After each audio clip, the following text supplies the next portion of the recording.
Oke, jadi kali ini kita bakal membahas tentang satu soal tentang penyetaraan reaksi redoks yang dimana kali ini menggunakan metode Bilox. Seperti yang kita ketahui kan kalau misalnya penyetaraan reaksi redoks terdapat dua cara dimana bisa menggunakan metode Bilox dan juga dengan menggunakan metode setengah elektron. Nah kali ini membahas tentang metode Bilox yang dimana akan membahas gimana caranya untuk menyetarakan reaksi redoks menurut metode Bilox dalam suasana asam maupun dalam suasana basa gitu. Oke, jadi terdapat satu rekomen soal. Nah, jadi di sini MnO4- ditambah C2O42- menghasilkan MnO2 ditambah CO2. Nah, jadi kali ini kita akan menyelesaikan yang cara asam dalam suasana asam terlebih dahulu ya. Jadi di sini dalam suasana asam dulu. Oke. Nah, jadi teman-teman, cara gampang. Jadi sebenarnya penyetaraan reaksi redoks ini sangat mudah untuk diselesaikan. Mengapa? Nah, nih, lihat nih, perhatikan step-step berikut ini. Oke. Nah, jadi langkah pertama yang harus teman-teman tahu bahwa langkah pertamanya otomatis kita harus menyetarakan jumlah atom unsur selain atom H dan O. Ingat, jadi kita harus menyetarakan jumlah atom unsur selain atom H dan atom O. Nah, jadi di sini selain atom H dan atom O terdapat atom apa yuk? Berarti terdapat atom Mn dan juga atom C. Nah, berarti kita lihat pada reaktan dan produk apakah atom Mn dan atom C dia mempunyai jumlah atomnya itu udah setara atau belum. Nah, kita lihat Mn udah setara. Nah, ternyata C-nya yang belum setara. C di reaktan 2, otomatis C di sini juga harus 2 kan. Otomatis di sini kita tambahkan 2. Nah, itu langkah pertama. Langkah berikutnya apa? Langkah berikutnya, tentukan perubahan Bilox saat tereduksi dan saat teroksidasi. Otomatis, jika teman-teman mau mengetahui soal seperti gini, berarti teman-teman udah harus menguasai yang namanya cara menentukan bilangan atau cara menentukan masing-masing Bilox dari suatu unsur gitu kan. Oke, nah sekarang dari beberapa unsur dalam senyawa yang udah ada ini, unsur mana aja yang akan mengalami perubahan Bilox otomatis unsur Mn, unsur C. Jadi di sini kan yang akan mengalami perubahan Bilox hanya unsur Mn dan unsur C, di mana unsur O pastinya dia memiliki Bilox yang tetap yakni Bilox O kan -2. Jadi kita tidak usah memperhatikan Bilox O lagi karena kita udah tahu bahwa Bilox O fixnya kan -2. Nah, otomatis kita hanya tinggal melihat perubahan Bilox dari Mn dan C pada reaktan dan juga produk gitu. Oke, mari kita mengecek Bilox masing-masing pada reaktan dan produk ya. Nah, di sini Bilox Mn, MnO4. Sorry, ini kan MnO4- ya. MnO4-. Nah, berarti Bilox Mn-nya kan pastinya kan +7 ya kan. Bilox Mn kan +7. Nah, mengapa +7? Nah, kita tahu kan bahwa Bilox O kan -2, di mana -2 dikali indeks dari O kan 4, jadi -2 dikali 4, -8. Jadi otomatis di sini Mn-nya harus +7. Nah, di mana +7 dengan -8 kan dapatnya -1 gitu kan.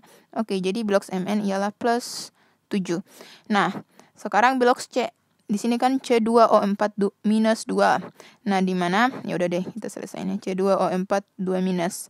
Nah, berarti kan harus kan sama dengan -2. Oh, di sini kan fixnya -2, berarti -2 kali 4 -8. Otomatis di sini +6 dengan -2 dengan -8 kan dapatnya -2 kan. Nah, berarti +6 bagi 2, jadi Bilox dari C pada C2O4 ini ialah +3 gitu. Nah, jadi Bilox C-nya yaitu +3. Oke, udah.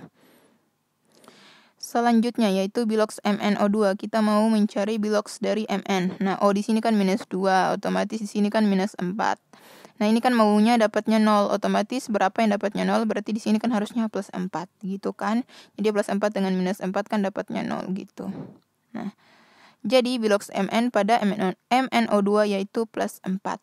Nah, Bilox C pada O2 pada CO2 berarti otomatis di sini juga ialah +4. Di mana +4 dengan -2 kali 2 kan, -2 dikali 2 kan -4, +4 dengan -4 kan dapatnya 0. Nah, jadi Bilox C yaitu +4. Nah, jadi intinya sebelum teman-teman mengerjakan cara penyetaraan reaksi redoks, teman-teman udah harus tahu cara menentukan biloks dari masing-masing unsur pada tiap senyawa gitu. Agar lebih mudah dalam menyelesaikan penyetaraan reaksi redoks gitu. Nah, lanjut. Jadi ini langkah kedua. Oke, jadi selanjutnya setelah kita udah mengetahui biloks masing-masing, setelah itu kita tentukan perubahan. Jadi kita tentukan perubahan dari masing-masing unsur yang mengalami reduksi maupun oksidasi. Nah, kita lihat di sini bahwa Mn pada reaktan dia mengalami penurunan ke Mn yang di produk. Otomatis kalau misalnya dia mengalami penurunan biloks kan disebut dengan apa? Disebut dengan reduksi kan. Nah, jadi Mn plus 7 ke Mn plus 4 yang dimana dari reaktan ke produk berarti dia mengalami yang namanya oksidator atau reduksi gitu kan. Nah, selanjutnya kita lihat pada C. C di sini plus 3. C di sini plus 4, ya kan? Berarti dari plus 3 ke plus 4 dia akan mengalami kenaikan. Otomatis dia disebut dengan oksidasi gitu.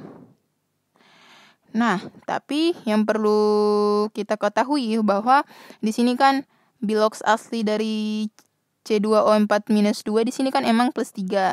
Tetapi kan yang mengalami perubahan yaitu kan plus 3 dikali 2 kan plus 6. Setelah itu biloks dari C ini kan plus 4 kan. Tetapi kita harus ingat bahwa yang tadi sebelum disetarakan yaitu langkah pertama kan udah disetarakan C-nya bahwa atom C kan atom CO2 koefisiennya kan 2 kan. Berarti plus 4 dikali 2 yaitu biloks dari C di sini itu ialah berjumlah 8. Nah, jadi biloks C di sini 6 dan di sini ini 8. Jadi kita menentukan perubahan biloks itu berdasarkan hasil kalinya gitu, Oke? Nah, jadi seperti yang aku udah jelasin bahwa kita tinggal menentukan. Jadi perubahan biloks dari plus 7 ke plus 4 yakni berapa? Kita tahu bahwa perubahan biloksnya yaitu berarti plus 7 ke plus 4 selisihnya yaitu 3. Oke, setelah itu dari plus 6C, dari plus 6 ke plus 8 berarti perubahan biloksnya berapa? 2 kan? Oke. Nah, setelah itu karena kita udah tahu masing-masing perubahan atau masing-masing selisih dari tiap perubahan dari reduksi yaitu 3 dan oksidasi yaitu 2, maka langkah selanjutnya yaitu perubahan biloks saat tereduksi atau oksidasi dia menjadi kelipatan dari koefisien yang, jadi misalnya perubahan biloks dari saat tereduksi nih, berarti dia menjadi kelipatan koefisien saat teroksidasi atau sebaliknya. Jadi jadi kayak gini nih. Di sini kan biloks dari perubahan biloks dari reduksi di sini kan 3. Otomatis yang 3 ini akan dikalikan dengan senyawa yang mengalami oksidasi. Berarti 3 ini akan dikalikan pada yang ini nih. Yang ini kan yang mengalami oksidasi, yang mengalami perubahan oksidasi kan yang ini. Berarti 3 ini harus dikali dengan setiap koefisien yang ada di unsur atau senyawa yang mengalami oksidasi ini kayak gitu. Nah, berarti di sini kan yang tadinya kan 1, berarti yang ini kan kita kan mau kalikan dengan 3 kan, berarti 1 dikali dengan 3, dapatnya 3. Setelah ini kan yang tadi 2, nah sekarang kita mau kalikan dengan 3. Nah, jadi hasilnya yaitu 2 kali 3 kan 6, gitu. Jadi di sini udah 3, di sini udah 6, nah udah setara kan, 6. Nah, setelah itu untuk yang mengalami, kan yang tadi untuk reduksi kita kalikan dengan oksidasi. Nah, sekarang berarti untuk yang perubahan oksidasi kita kalikan dengan koefisien yang mengalami reduksi. Nah, di sini kan 2. Ya kan? Di sini kan perubahannya 2. Otomatis perubahan, lihat nih, kan perubahan dari C2O4 ke CO2 kan 2 kan? Otomatis kita kalikan di sini nih. 2 dan di sini juga 2 gitu. Oke? Terhapus saja. Nah, berarti kita udah mendapatkan persamaan baru yang dimana kayak gini nih, dia merupakan hasil kali dari masing-masing perubahan bilangan oksidasi dari produksi dan oksidasi yang tadi, yang dimana dia merupakan kebalikan untuk dijadikan koefisiennya gitu. Ini C2O42 minus, yang ini MnO4 minus. Oke. Nah, setelah itu langkah selanjutnya ialah kita setarakan muatan, dimana karena di sini kita menyelesaikannya pada suasana asam terlebih dahulu. Nah, jadi teman-teman harus ingat bahwa kata kuncinya gini. Untuk setarakan muatan berarti tambahkan ion H+ pada sisi yang lebih negatif, jumlah muatannya sebanyak beda muatan kiri dan kanan, diikuti dengan penyetaraan atom H dengan menambah H2O. Nah, sedangkan untuk suasana basah berarti tambahkan ion OH- pada sisi yang lebih positif, jumlah muatannya sebanyak beda muatan kiri dan kanan, diikuti penyetaraan atom H dengan menambah H2O gitu.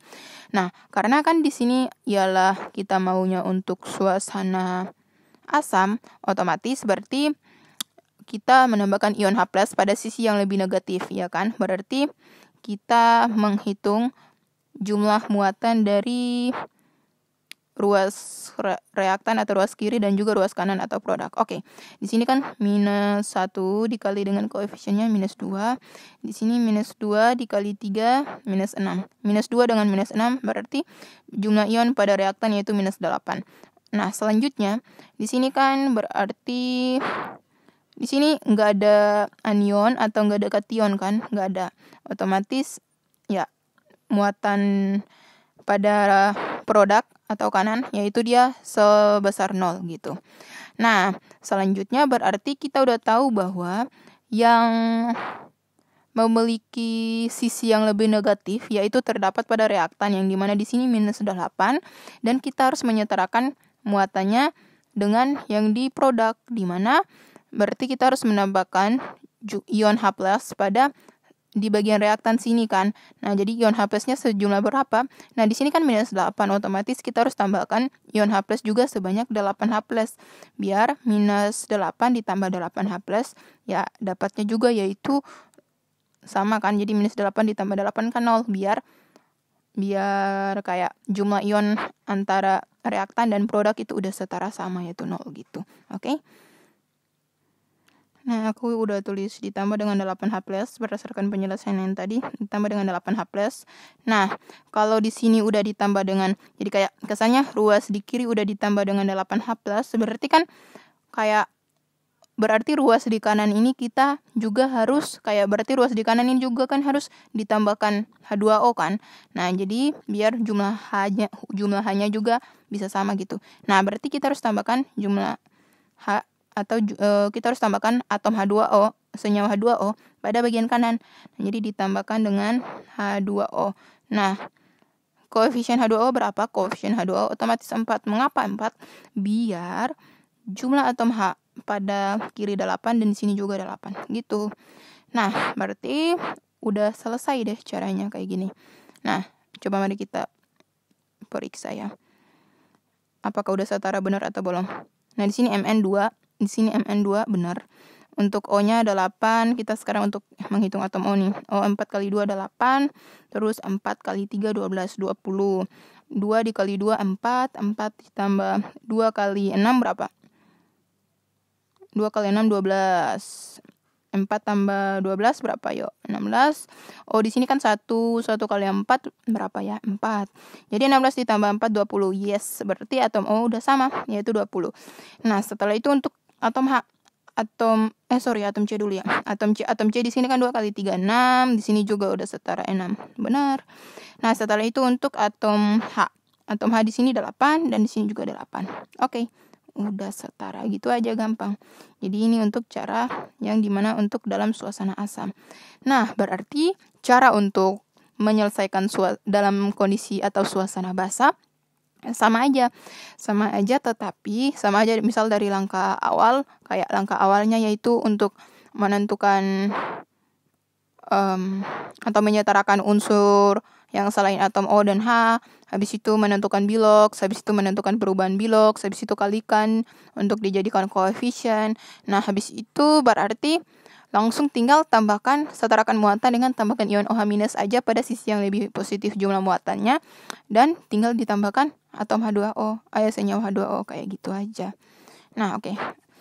Daripada bicara, langsung aja ke contoh soalnya. Langsung aja ke soal yang seperti gini, tetapi untuk dalam suasana basah, oke? Berarti kalau suasana asam H+ ditambah dengan H2O gitu kan. Berarti misal suasana basah berarti bukan H+ dong, tetapi OH- gitu cuy. Lanjut. Oke, sebentar. Oke, jadi sekarang kita untuk ke suasana basah, teman-teman. Nah, jadi untuk suasana basah juga langkah-langkahnya sama. Jadi langkah-langkahnya yaitu kan, jadi kan yang tadi kan udah dijelasin bahwa langkah pertama itu berarti kita harus menyetarakan jumlah atom untuk atom yang selain O dan H kan. Nah, di sini berarti C-nya kan yang beda nih. Berarti sama kayak tadi kan, berarti ditambahkan 2 di sini. Nah, setelah itu kita juga kayak, berarti aku langsung aja ya, soalnya kan udah di penjelasan yang tadi, di penjelasan yang suasana asam. Jadi setelah menambahkan atau setelah menyetarakan unsur selain atom O dan H, setelah itu kan kita kan menentukan biloks masing-masing. Nah, yang tadi kan udah di sini kan +7, di sini kan +6, ya kan. Setelah itu di sini plus berapa ya? +4. Setelah itu di sini plus 8 ya kan. Jadi ini kan +4 dikali 2 +8. Oke. Nah, jadi pakai warna biru aja. Tadi +7 ke +4 di sini kan yang namanya apa? Reduksi, di mana selisihnya dari +7 ke +4 kan bedanya 3. Nah, setelah itu untuk C. Atom C ini kan dari +6 ke +8. Ini kan oksidasi kan, ya kan? Dari oksidasi dari +6 ke +8 bedanya berapa? Bedanya 2 gitu. Nah, jadi pada penjelasan sebelumnya kan setelah kita mengetahui perubahan biloks dari masing-masing unsur, setelah itu kita mengalihkan dengan koefisien yang ada gitu. Misal kayak reduksi, misal nih Mn. Mn ini kan dia kan mengalami reduksi, berarti koefisien yang dikalinya itu berarti apa? Yang dikali, misalnya di sini kan reduksinya kan 3, otomatis 3 ini dikalikan pada senyawa yang mengalami oksidasi gitu. Nah, jadi di sini kan yang oksidasinya kan C. Berarti yang tadi ini kan semula 1, berarti dikali jadinya 3 gitu. Nah, sedangkan di sini C. C-nya di sini kan koefisiennya kan 2 kan. Berarti jadinya 6. Kayak penjelasan tadi aja. CO2 berarti di sini jadinya kan 6 gitu. Nah, setelah itu untuk MnO4- nih. Berarti di sini kan MnO4- kan yang tadi kan udah dipakai 3-nya. Berarti yang ininya untuk oksidasi dipakai untuk yang ini kayak kebalikannya gitu. Jadi di sini jadinya 2 dan di sininya juga 2. Jadi ini kan kayak udah dijelasin sama kayak tadi. Cuman untuk suasana basah itu yang perlu ditambahkan itu cuman OH- sama H2O-nya aja gitu. Oke. Nah, berarti apa sih yang membedakannya? Berarti kita tahu bahwa setelah udah sampai ke langkah gini, terus langsung kita tinggal setarakan muatan. Nah, ini kan suasana basah, berarti tambahkan ion OH- pada sisi yang lebih positif jumlah muatannya sebanyak beda muatan kiri dan kanan diikuti penyetaraan atom H dengan menambah H2O. Nah, berarti langkah selanjutnya juga itu ialah apa? Berarti kita harus menghitung keseluruhan jumlah ion dari bagian reaktan dan juga bagian produk, ya kan? Ini nih. Berarti di sini kan -1 dikali 2 berarti -2. Di sini kan -2 dikali 3 berarti -6. Setelah itu di sini 0 berarti kan. Nah, jadi seperti yang tadi udah dibilang bahwa muatan ion pada reaktan yaitu -8 dan untuk produk yaitu 8. Nah, otomatis yang kekurangan yang kelebihan ion berarti ada pada mana? Yang kelebihan ion kan berada pada produk, ya kan? Berarti OH- otomatis ditambahkan pada produk gitu, ya kan? Karena OH- itu kan dia kan yang minus, berarti otomatis dia harus ditambahkan ke yang kelebihan agar disamakan dengan yang di bagian reaktan gitu. Nah, karena di sini muatan yang di kanan ini kan ialah 0 kan semuanya, berarti 0 ion OH- yang ditambahkan berapa? Otomatis 8 OH-. Mengapa 8 OH-? Dikarenakan muatan ion pada reaktan keseluruhannya itu ialah -8 gitu kan. Jadinya harus ditambahkan dengan +8 OH- gitu. Nah, jika di sini udah ditambahkan dengan 8 OH-, otomatis di bagian kiri atau di bagian reaktan ini kita tambahkan dengan H2O, ya kan? Sebentar.